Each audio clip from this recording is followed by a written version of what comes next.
ખેડૂત મિત્રો, આજે આપણે સુરતની બાજુમાં એરઠ ગામ આવ્યું છે. એ એરઠ ગામે આ એડવાન્સ જીવામૃત ટ્યુબનું આપણે ફિટિંગ ચાલી રહ્યું છે.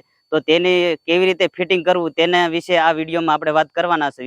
અહીંયા આપણે 2 ટ્યુબનું ફિટિંગ કામ ચાલુ છે. તમે જોઈ રહ્યા છો મારી પાસે. તે સંપૂર્ણ માહિતી તમને આ વિડીયોમાં મળવાની છે. તો વિડીયોમાં અંત સુધી બન્યા રહેજો. ચાલો ખેડૂત મિત્રો, મારી સાથે આપણે હાર્દિકભાઈ પાસેથી જ આપણે જાણીએ કઈ રીતે ફિટિંગ કરવું. ખેડૂત મિત્રો, સૌપ્રથમ તો આપણે બેરલને હોલ પાડવા માટે એક નિપલ લઈશું લોખંડની, અને એને આપણે તાપ કરી અને ભઠ્ઠા ઉપર એને ગરમ થવા દઈશું. ત્યાર પછી ખેડૂત મિત્રો, એક બેરલ લઈશું, તેને તળિયાથી આપણે 4 થી 5 ઇંચ દૂર રાખી અને ગરમ નિપલને તેને દબાવશું, જેથી કરીને હોલ પડી જાય. અને હોલ પડી જાય તેના માટે ફૂલ લોખંડની દંડેથી એને દબાવવાનું છે.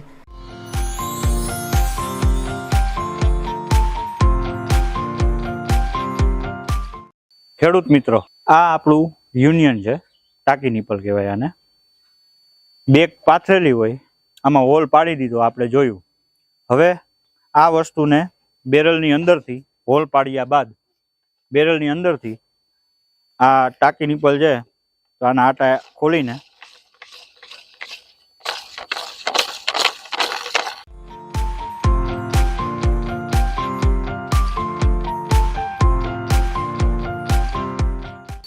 બેરલની અંદરથી અડધો ભાગ બહાર કાઢી લેવાનો આટાવાળો. બરાબર.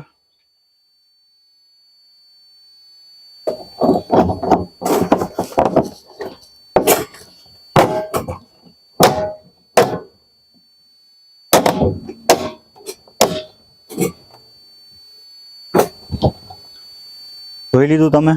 ત્યારબાદ આ રિંગ પાછી હતી એવી જ રીતે પહેરાવી દેવાની.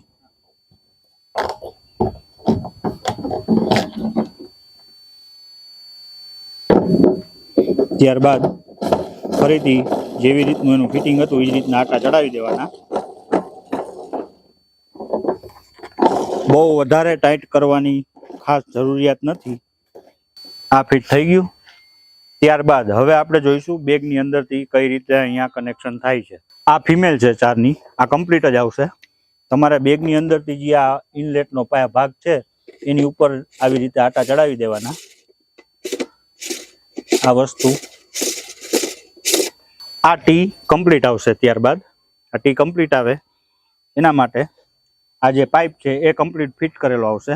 તમારે આ ટીને આની ઉપર ચડાવી દેવાની રહેશે. બરાબર.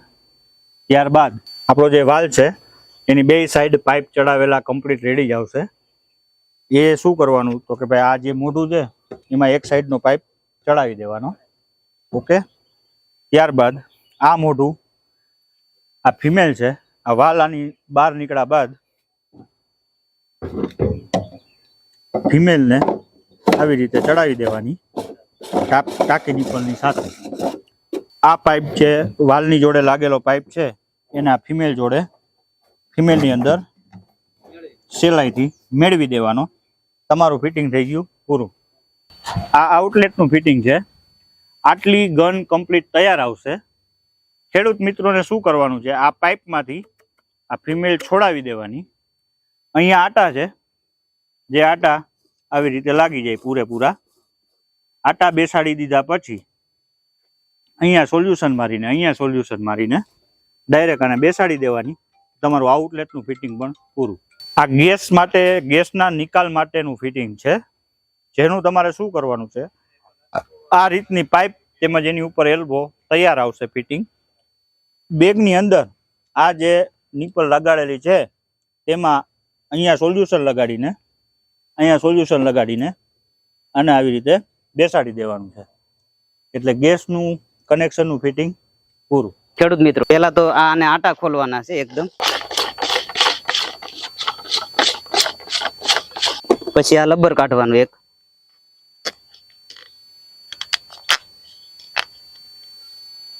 પછી આ અંદરથી બેરલમાં અંદરથી બહાર આવવા દેવાનું, આટા વાળું હોય એ.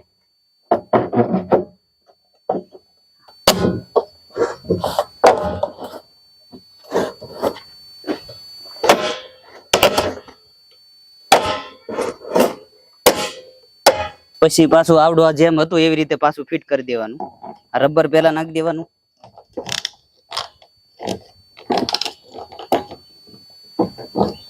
પછી આ નિપલ પાછું ફિટ કરી દેવાનું.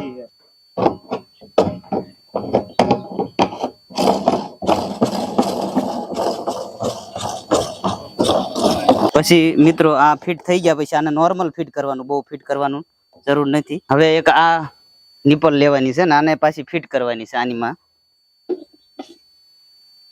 પછી એની પછી આપણે આ ફિટ કરવાનું છે આવી રીતે. એ કર્યા પછી આને ડાયરેક્ટ આમાં ફિટ કરી દેવાનું છે.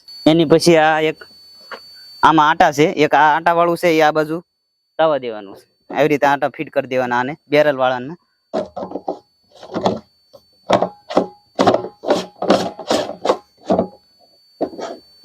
આને ફિટ કર્યા પછી આને આવડે આ નિપલને આમાં જોઈન્ટ કરી દેવાની છે.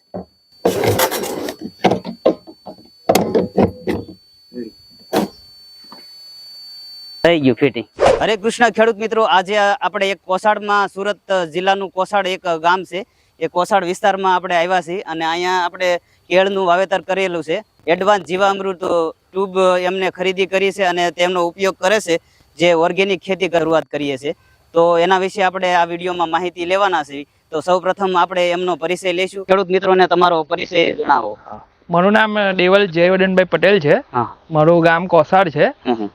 અમારે આ હાર્દિકભાઈ કરીને આપણે ધારામૃત માંથી મેં ટ્યુબ પરચેસ કરી છે એમની પાસે. એટલે એમનું આપણે સર્વિસ ને સારું છે એમ તો. હવે યુઝ તો હજુ મારે કરવાનું છે કારણ કે વરસાદ ને પડતો હતો એટલા માટે. એટલે હું આ મહિનો મારો થયો છે, 1 મહિનો મૂકીને. એટલે હવે હું યુઝ કરીશ. બરાબર. તો તમે આ ઓર્ગેનિક ખેતી કરવાનો તમને વિચાર આવ્યો પહેલા તો તમે? પછી તમે જીવામૃત ટ્યુબ છે એ મગાવી? એટલે એકચ્યુઅલી હું જીવામૃત તો બનાવતો હતો આપણે ગામની અંદર. તેમાં શું પેલું આપણે હલાવવાનું ને એ બધું પ્રોબ્લેમ હતો. એટલા માટે પછી મેં વિચાર્યું કે આ વિડીયો ને બધું જોયું મેં. એટલે પછી એમાં આ ટ્યુબ અમે મુકાવીએ. બરાબર. તમે ડ્રમમાં બનાવતા તો એક તો હલાવવાનો પ્રોબ્લેમ, બીજો પ્રોબ્લેમ શું એનો? એમાં પ્રોબ્લેમ બીજું શું કે આપણે જ્યારે કરવું હોય ત્યારે આપણે વાસ આવે ને બધું પ્રોબ્લેમ હતો. હા બસ. જો એક તો ખેડૂત મિત્રો આપણે ડ્રમમાં જીવામૃત બનાવતા હોય તો એને હલાવવાનું રોજ 2 ટાઈમ એને હલાવવું પડે અને પછી એનો એટલો બધો ગંધ આવે તે આપણે રહી ન શકીએ, એટલો બધો ગંધ આવતો હોય. એના હિસાબે આપણે ધવલભાઈ આપણે આ કંપની છે ધારામૃત ઓર્ગેનિક ટ્યુબ છે તેનું આપણે યુઝ કરવા માટે એમને આ ટ્યુબ મંગાવી અને એક કેટલો સમય? મહિનો થયો. એક મહિનો થયો છે. અને તમે આ કેળનું વાવેતર કરો છો? હા, કેળનું વાવેતર. બસ. કેળનું વાવેતર તમે કેટલા સમયથી કરો છો? અમારે તો લગભગ 10-15 વર્ષ ઉપર થઈ. 10-15 વર્ષ કેળનું વાવેતર કરો છો તમે? શરૂઆત જ જસ્ટ અત્યારે ઓર્ગેનિક ની શરૂઆત જ કરી છે? અત્યારે શરૂઆત કરી છે. એકચ્યુઅલી અમે ખાતર ને પણ રાખીએ છીએ ઓર્ગેનિક ટાઈપ અમને આવે છે. એ ખાતર ને આ થોડું ડિફરન્ટ છે એટલા માટે લિક્વિડ ફોર્મ માં છે અને પેલું ખાતર એ દાણેદાર. બરાબર. આ તમે અત્યારે જે કેળ કરી છે એ કેટલા સમયની આ નાની છે? એ 1.5 મહિના જેવું થયું છે. 1.5 મહિના થયો છે. આમાં તમારે પાણી સાથે આપવાનું છે? હા, લિક્વિડ. એટલે આપણે આ જીવામૃત લિક્વિડ છે એટલે તમારે ડ્રીપ હોય તમારે. હા, તો એમાં બેસ્ટ રહેશે આપવામાં. બરાબર. તમારે ડ્રિંચિંગ કરો પણ ચાલે. બરાબર. એમાં બેસ્ટ રહેશે. અને ખાસ કરીને આ તો ડ્રીપ માં યુઝ થઈ શકે એટલે આ એડવાન્સ જીવામૃત નો તમારે વધારે સરળતા. ઓલું તમારે ગાળવું પડતું હતું. આ આપણે કરીએ તો આપણે ચોખ્ખું નીકળશે. બરાબર. એકદમ ડ્રીપ માં સડી જાય એવું નીકળશે. તમે જે એક વાર કાઢેલું છે કે ના, જો કાઢવાનું છે? બરાબર, કાઢવાનું. 1 મહિનો થઈ ગયો. તમે જયારે ઓર્ડર કર્યો એ કેટલા સમયે તમને ઓર્ડર કર્યો ને તરત આપને? મને 2 થી 3 દિવસમાં મને મળી ગઈ. ફિટિંગ તો ઈઝી છે. આપણે સાવ ઈઝી છે. મતલબ એકવાર આપણે જોવું પડે. એટલે વિડીયો માધ્યમથી અમે મૂક્યો, અપલોડ કર્યો છે. તમે જોઈ રહ્યા છો. આગળના વિડીયોમાં તમે બતાવ્યું છે. એ વિડીયોમાં કેવી રીતે ફિટિંગ કરવું એના વિશે પણ બતાવેલું છે. એમાં સાઈઝ તો આપણે તમારે જોઈએ એ મળી જશે. બરાબર. જે જોઈએ સાઈઝ આપે છે. બરાબર. અને બીજું તમે આવી રીતે કઈ રીતે? અમે પ્લેટફોર્મ જાતે જ બનાવ્યું છે. એટલે પ્લેટફોર્મ બનાવવાનું રીઝન એ છે કે તમારે નીચેથી થોડું એમ તો નહીં બનાવો તો ચાલે. કોઈ ચાલે. બરાબર. પણ પ્લેટફોર્મ બનાવો તો ખરાબ ન થાય. ખરાબ નહીં. ટ્યુબ ની આવડ ઉઠી જાય. બરાબર. બરાબર. અને તમે આમાં અત્યારે શું ડ્રમમાં આપણે અત્યારે ડ્રમમાં અમે જે લાખ્યું છે એક તો આપણે ગાયનું છાણ, ગોબર એટલે મીન્સ કે પછી આપણે ગૌમૂત્ર, છાસ, પછી આપણે ગોળ, પછી આ લીમડાના પાન, પછી આપણે સરગવાના પાન, વનસ્પતિના પાન કોઈ પણ નાખી શકે. હા, અને ઘરનો આપણે વેસ્ટ હોય એટલે મીન્સ કે આપણે બગાડ જે રસોડામાં દર વખતે આપણે શાકભાજી મોડીએ કે એ કરીએ તેનો બધો કચરો પણ નાખ્યો છે. બરાબર.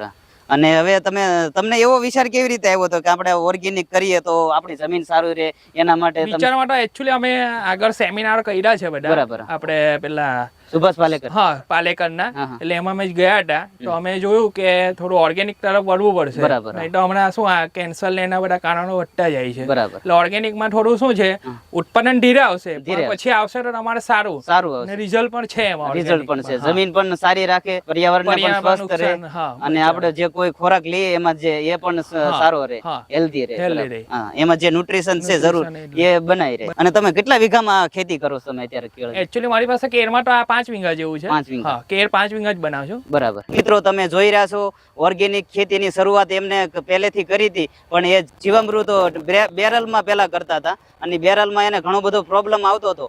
તો ગાળવાનો પ્રોબ્લેમ આવતો, હલાવવાનો પ્રોબ્લેમ આવતો, બીજો છે કે એને ગંધ આવતી હતી. તો એને પછી આ એડવાન્સ જીવામૃત ટ્યુબ એને ક્યાંકથી કોઈ વિડીયો જોઈને માધ્યમથી એને સંપર્ક કર્યો હાર્દિકભાઈનો, અને એને 2 દિવસમાં અહીંયા એને ફિટિંગ કરી ગયા એવડું. અને 2 દિવસ ફિટિંગ કરીને હવે એને કોઈ પણ જાતનું આમાં ડાયરેક્ટ ડ્રીપમાં સડી જાય આ લિક્વિડ તમે જોઈ રહ્યા છો.